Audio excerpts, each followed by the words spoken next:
Chapter 9 is one big, long story that it's just beautiful on many levels. And the context is so interesting. We left Jesus heading out of the temple where the people have been trying to stone him to death. Now, just give that context.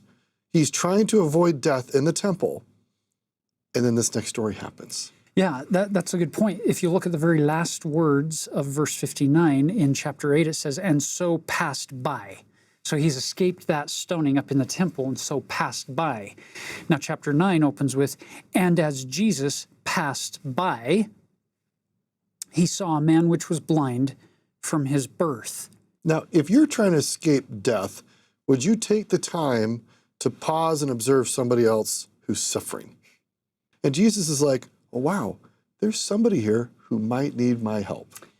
Yeah, and it's fascinating how the disciples ask this initial question in verse 2.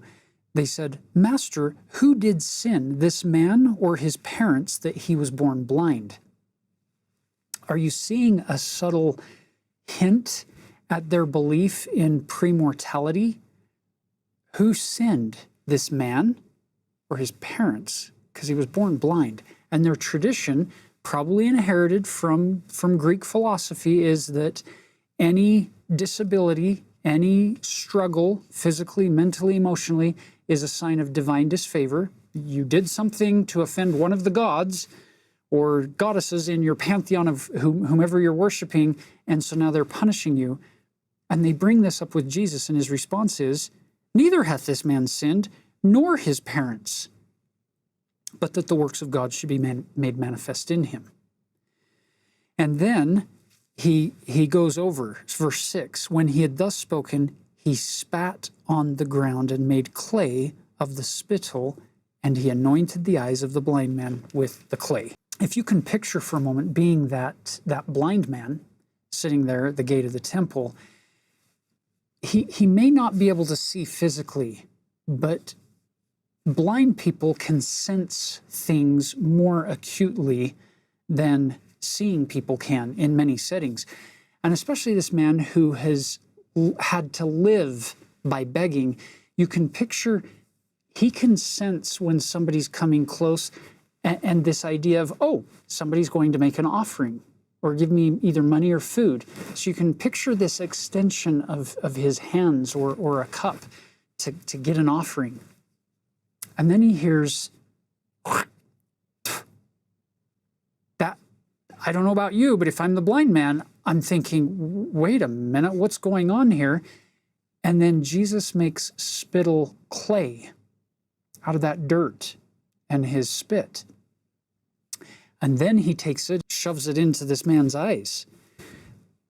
I don't know about you, but if I'm that man, I'm probably going to shout out, "Help!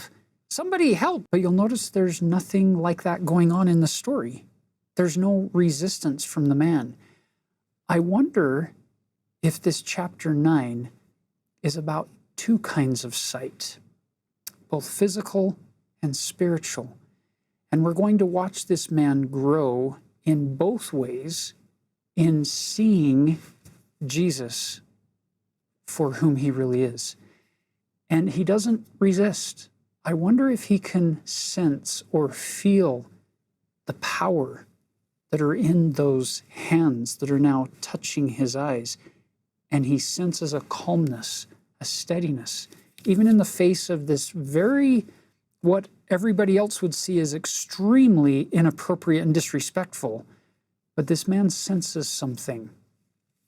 And so Jesus gives him a command in verse 7. Yeah, he said unto him, "Go wash in the pool of Siloam," which is by interpretation sent. So Jesus sends him to the pool called Sent. And the blind man went his way thereof and washed and came seeing. Now, if you understand the geography of Jerusalem, I remember as a kid reading this story, and I'm always excited to hear the blind man's been healed. But now having been in Jerusalem, where the temple is and where the Pool of Siloam is actually quite a hike down. We think about Jesus as always so good and loving and kind, which is true, but would you send a blind person down a very long, steep path without any guidance? And so there's a lot of things going on here. One thing I take from this is the faith that Jesus expects the man to display. And another factor here that doesn't come in until a little bit later is it's the Sabbath day. Jesus has performed this miracle, or is performing this miracle on the Sabbath day. So this man now is walking a long way away. In fact, if you look at an overview of the city of Jerusalem, this is about as far away from the temple as you can get inside of the city of Jerusalem to get to a body of water. And right there on the southern courtyard of the Temple Mount is a huge mikveh, ritual bath. Lots of water right there. And up the Market Street, the Western Wall Street, there are dozens of mikvaot, these ritual baths. He could have made this so easy for the man. Actually, he could have just healed him without making him go and wash at all.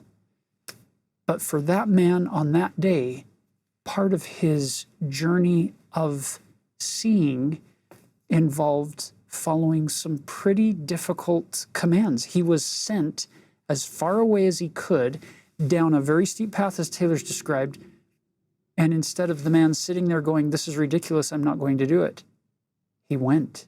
He followed what Jesus told him to do, and he came seeing.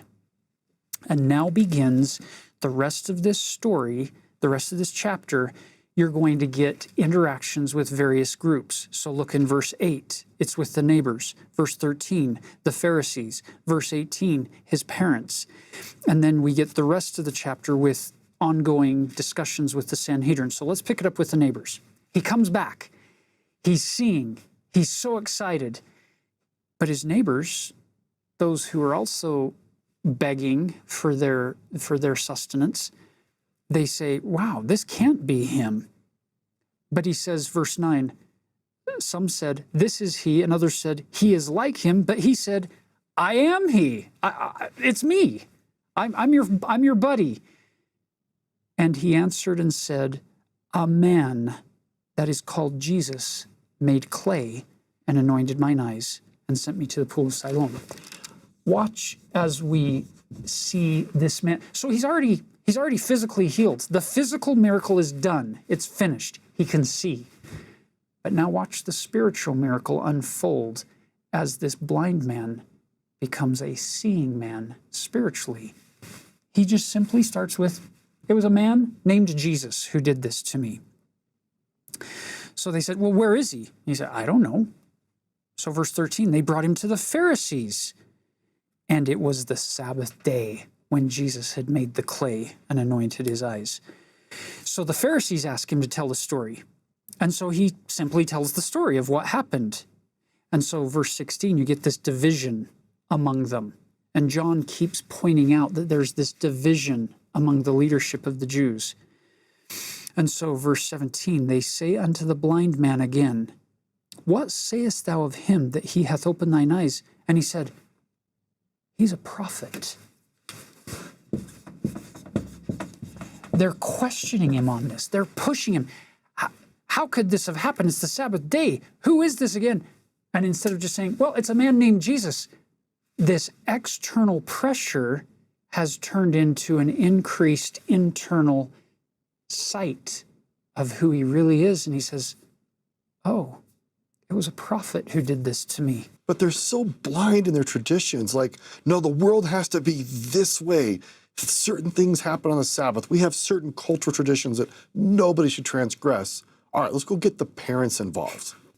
It's almost as if to say, we think this is a setup. We're not believing that you were actually born blind. So let's get witnesses. So they go and get his parents. And before we jump into that, these Pharisees lived in Jerusalem. What's the likelihood any one of them could have observed this man at some point? The fact that none of them seem to recognize this guy, and here's Jesus, who had fled from the temple for his life, stops, observes the man, sees the need, observes to serve. And none of these Pharisees who've grown up in Jerusalem apparently even know who this guy is. They had been that unobservant of the needy people in their community. That's amazing, that point right there. And it comes out in verse 18, "But the Jews did not believe concerning him. that he had been blind and received his sight, which is exactly what Taylor's pointing out here. They've walked in and out of the temple all the time because they're so set on their self-righteousness that they haven't even noticed this guy to the point where they could recognize him and say, oh yeah, I this is him. He's been there every day. So here come the parents. And you can picture these his mother and father are scared to death of this group of leaders, this probably portion of the Sanhedrin. And so they ask him, is this your son? Yes. Was he born blind? Yes. Then why can he see now? And you can picture his parents saying, I love their answer. His parents answered them and said, we know that this is our son and that he was born blind, but by what means he now seeth, we know not. Or who hath opened his eyes? We know not. He is of age. Ask him. He shall speak of himself. And then John tells you, these words spake his parents because they feared the Jews. What an amazing lesson that in our parenting, in our leadership, let us not get to the point where people are afraid of us, where if they're obedient to things we say or do, they simply are obedient because they're afraid. They're filled with fear. That's a terrible way to motivate people, and you can't try to do the Lord's work and lead people or parent using the devil's techniques of instilling fear, and that's what's going on here. So the parents left. So again, they call the man in verse 24. And I love this, the irony of verse 24.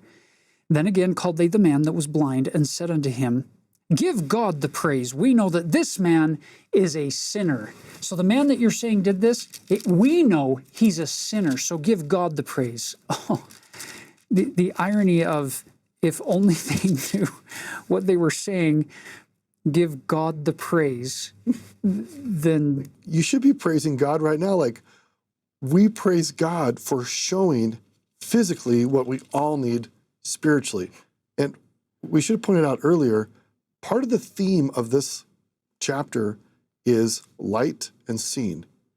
Who sees and who doesn't? Who's coming to the light and knowing the truth so the truth can set them free, and who's choosing to live in darkness? Because my sins and iniquities are easier to hide if I stay out in the darkness. I love our blind man's response to them. Here are these people who are the leaders of the people, the learned, the people with power and authority and means. And here's this man who's been a beggar his whole life. Since the day he was born, he was blind. And now he can see. Most amazing day ever for him. And he's scratching his head and probably squinting at this group of men. And he says, verse 25, he answered and said, whether he be a sinner or no, I know not. One thing I know, that whereas I was blind, now I see. I can't judge the level of sin, but I know that that man made it so that I can now see. And then their response to him is, what did he to thee? How opened he thine eyes? Or like, tell the story again. And this blind man, who is not blind, speaking to a bunch of men who are showing that they're extremely blind spiritually, he answered them and said, I have told you already and you did not believe. You didn't hear it. Joseph Smith changed the word hear it to believe. Wherefore, and then here's Joseph's addition, wherefore would you believe if I should tell you it again? Would you really believe? And so they now reviled him. You're his disciple, but we're Moses' disciple. So the irony continues. Look at verse 29. We know that God spake unto Moses. As for this fellow, we know not from whence he is. Which God was it that spoke to Moses? It happens to be this fellow that they're calling a sinner. And so the man answered, why herein is a marvelous thing that you know not from whence he is, and yet he hath opened mine eyes. You didn't even see me in my blind state, but he saw me and he healed me. None of you could do that. And there are a whole bunch of sick people out there who, if you had that power, go ahead and heal them. And none of you are doing anything to help them. So why is this such a marvelous thing to you that you're trying to figure out who he is, whether he's a sinner or not? Now, their response down in verse 34 is, thou wast altogether born in sins. You see how they're bringing up this cultural belief that disability is a sign of divine disfavor because of sin. You were born in sins, and dost thou teach us? And they cast him out. The implication is they're kicking him out of their presence, almost as if you have no fellowship with us. You're following this sinner, and so you are not welcome with us. This happens today. When you gain more truth and light, there will be other people who don't have what you have, and they don't think you're part of their tribe anymore, and they will kick you out and not want to associate with you. It's a hard thing that the more truth you acquire, the people who want to live in darkness and ignorance are far less likely to be welcoming to you and to feel like you're one of them, which is probably in the long run a good thing.